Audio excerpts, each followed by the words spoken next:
নামাজটা পড়বেন সবাই। নামাজে কোনো অবহেলা, নামাজ জীবনের সাথে ওতপ্রোতভাবে জড়িত। যেমন খাওয়া, আমার কাছে ঝিনাইদহের একটা ছেলে মুসলমান হতে গেছে, ওর দুই বন্ধু MM কলেজে পড়ে, নিয়ে গেছে। কেন মুসলমান হবে?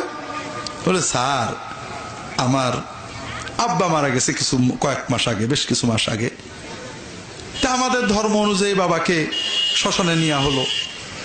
বাবার নিচেই কাঠ, উপরে কাঠ,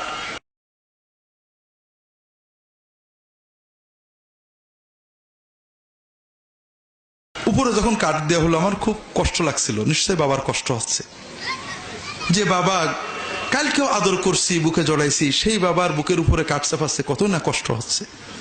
মুসলমানরা কত সুন্দর করে আদর করে নরম করে নিয়ে কবরে দিয়ে আসে, আমার খুব খারাপ লাগছিল। এরপরে বাবার গায়ে যখন আগুন দেওয়া হলো, আগুন পাওয়ার পরে মরা লাশও কিন্তু হাত পা খিচে ওঠে, তা আমার বাবার পাটা খুঁজে উঠলো। তখন কিছু লোক বলল গোবিন্দ লাফাচ্ছে, বলে কাঠ নিয়ে বাড়ি মেরে বাবার পাটা ভেঙে দিল। তা আমি অসুস্থ হয়ে পড়লাম, যে মানুষ মারা গেছে তাই বলে এরকম অত্যাচার। তা আমি আমার গোসাইদেরকে দীর্ঘদিন জিজ্ঞাসা করলাম যে আমাদের ধর্মে কোথায় আছে লাশ পোড়াতে হবে? তাদের একই কথা যুগ যুগ ধরে করা হচ্ছে, কোন ধর্মে গ্রন্থের উদ্ধৃতি দিতে পারে না। আমি বললাম যে মুসলমানদের বাবাটা মারা গেলে, দাদাটা মারা গেলে অন্তত জানে যেখানে কবর আছে, যে দাঁড়ায় থাকতে পারে, দোয়া করতে পারে। আমার বাবা মরে গেল, পানিতে তোমরা ছাইটা ফেলে দিলে, জীবনে তার কিছুই স্মৃতি থাকলো না, একটু পাশে যেয়ে দাঁড়াবো, এটা কোন কেতাবে তোমাদের আছে? কেউ বলতে পারে না। তো সেখান থেকে আমার খুব কষ্ট যে অন্তত বাপের মরা লাশটাকে যে সম্মান করে আমি রেখে আসবো, এই সুযোগ যেখানে নেই, আমার কষ্ট হয়। আমি মুসলমান হব চিন্তা করছি, পড়ছি, তো একটা প্রশ্ন করতে আসছি, পুরো মুসলমান না হয় কি নামাজ পড়া যায়? তাই বললাম যে বাবা তোমার প্রশ্নটা ঘুরতে হবে, নামাজ না পড়ে কি মুসলমান হওয়া যায়? কেউ যদি প্রশ্ন করে পুরো সুস্থ না হয়ে কি খাবার খাওয়া যায়, এরকম প্রশ্ন যদি কেউ করে, তাকে কি বলবেন? খাবার না খেয়ে সুস্থ হবেন কি করে? কাজে আমাদের অনেকে বলে মন ভালো হলে নামাজ পড়তে হবে। আরে বাবা নামাজে মন ভালো হবে কি করে? কেউ বলে আমি এখন মারেফাতে চলে গেছি, নামাজ লাগবে না। কেউ কে আছে বলে আমি এখন সুস্থ হয়ে গেছি, আর খাবো না, আছে নাকি? আপনি যখন থেকে খাওয়া বাদ অসুস্থ হয়ে যাবেন তো। কাজেই আমাদের আত্মার খোরাক, রুহের খোরাক, ইমানের খোরাক নামাজ। আল্লাহর সাথে আমার ডাইরেক্ট সম্পর্ক।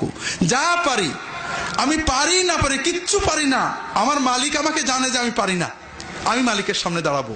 কিচ্ছু জানি না, আমি এখন এই আজকে নিয়ত করলাম এক ওয়াক্ত নামাজ ছাড়বো না। নামাজ সহজ, 10 মিনিটও লাগে না, 5 মিনিটও লাগে না। আমি আল্লাহর সামনে দাঁড়াবো, কিছু না পারলে চুপ করে দাঁড়িয়ে থাকবো, আল্লাহ আকবার বলবো, রুকু সেজদা করবো, ওতেই আমি নামাজের 16 আনা সওয়াব পেয়ে যাবো। পাশাপাশি শিখতে থাকবো। বিশেষ করে আমরা যারা বুড়ো হয়ে গেছি, শেখার সময় কম, যুবকদেরকে বলবো জীবন সামনে কঠিন, জীবন যাতে কত কঠিন আমরা দেখি। আল্লাহ রসুল সাল্লাল্লাহু আলাইহি ওয়াসাল্লাম একটা দোয়া আছে, আল্লাহুম্মা জাল খায়রা উমরি আখিরাহু ওয়া খায়রা আমালি খাওয়াতিমাহু ওয়া খায়রা আইয়ামি ইয়াউমা আলকাক। আল্লাহ আমার জীবনের শেষ অংশটাকে তুমি শ্রেষ্ঠ অংশ করবে। প্রথম জীবনে জওয়ান বয়সে যাই কষ্ট করি, শেষ জীবনটা যেন সবচেয়ে ভালো হয়। আল্লাহ আমার সকল কর্মের শেষ অংশটা শ্রেষ্ঠ অংশ করবে, আর আমার জীবনের শ্রেষ্ঠ দিন করবে সেই দিন যেদিন তোমার সাথে আমার দেখা হবে। কারণ জীবনের প্রথম দিক যখন আমরা সুস্থ থাকি, সবল থাকে, শক্তি থাকে, এটা খুব সহজ, কষ্ট কম হয়, কষ্ট সহ্য করার শক্তি আমাদের থাকে। কিন্তু শেষ জীবনে দুর্বল হয়ে যাব, বৃদ্ধ হয়ে যাব, কখন কোন বিপদ আসে জানি না, ছেলে মেয়ে স্ত্রী সুস্থতা অসুস্থতা, এই কঠিন জীবনে আল্লাহর রহমতের সাথে জুড়ে থাকতে, জীবনের শেষ মুহূর্ত পর্যন্ত জীবনটাকে আনন্দময় উপভোগ্য করতে, সে অনন্ত জীবনে আল্লাহর রহমত নিয়ামত পেতে নামাজের কোনো বিকল্প নেই। যুবকদের বলবো নামাজটাকে প্রাণবন্ত করো, নামাজটাকে একটু সুন্দর করে আবেগ দিয়ে পড়ো। আমি সৌদি আরবে দেখছি অনেক যুবক আছে হিপ্পি চুল উল্টে আবার বেঁধে দিয়েছে। আমাদের দেশের মানুষ দেখলে তো নাক ছিটকাবেই, আরবের মানুষরাও নাক ছিটকায়, 3/4 পরে আছে, জিন্স গেঞ্জি পরে আছে, কিন্তু তারাবির নামাজে ইমাম সাহেবের পিছনে কাঁদছে, কোরআন শুনে কাঁদছে, দোয়া শুনে কাঁদছে। নামাজটাকে জীবন্ত করতে হবে। কিভাবে? নামাজের ভিতরে যেগুলো আমরা পড়ি এর অর্থগুলো শিখে নেবে। যা পড়বে অল্টারনেট করে পড়বে, একটু বুঝে বুঝে আল্লাহর সাথে মন দিয়ে কথা বলবে। জীবনে যা চাওয়ার দরকার হয় নামাজের সেজদায় আল্লাহর কাছে চাইবে। যত ব্যথা, যত বেদনা, যত চাওয়া আল্লাহর কাছে সেজদায় যেয়ে চাবে। দেখবে ইনশাআল্লাহ বিপদ আসবে, কিন্তু কোনো বিপদ তোমাকে ভাঙতে পারবে না, আবার চলে যাবে। তুমি ইনশাআল্লাহ আল্লাহর রহমতের সাথে জুড়ে থাকবে। আপনি কি হেরার আলোয় আলোকিত হতে চান? আপনি কি সুন্নার আলোকে জীবন গড়তে চান? প্রফেসর ডক্টর খন্দকার আব্দুল্লাহ জাহাঙ্গীর রচিত কোরআন সুন্নাহ ভিত্তিক জীবন ঘনিষ্ঠ বইগুলো পড়ুন, সুন্দর জীবন গড়ুন। ইসলামী আকিদা, হাদিসের নামে জালিয়াতি, ইহয়াউস সুনান, রাহে বেলায়েত সহ আরো অনেক বই। কোরআন সুন্নাহর সাথে থাকুন, জীবন বদলে যাবে। যোগাযোগ আস সুন্নাহ ট্রাস্ট 01715400640।